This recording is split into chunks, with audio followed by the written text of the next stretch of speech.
Ahí, ahí te ve. Venga.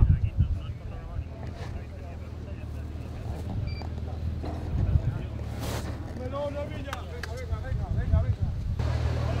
Venga, perdona, ¿qué te parece que Suster haya dicho que no sea? Estoy diciendo que no puedes entrevistarme y te da igual.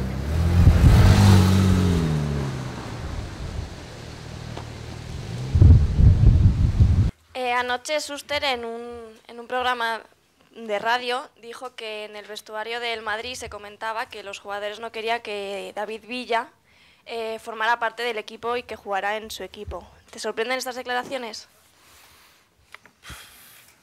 Es que es una pregunta que creo que si lo dijo Chuste, voy a preguntarle a Chuste la idea que tenía y los argumentos que él pueda tener.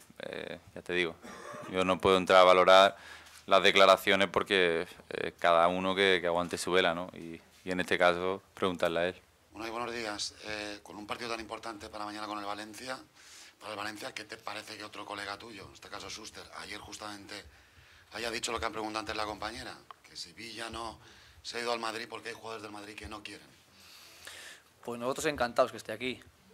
Y yo creo que hay que conozca a Villa, creo yo, tampoco entro en lo que puedan conocer el resto, creo que dudo mucho que a nadie le gustase tenerlo como compañero, lo dudo.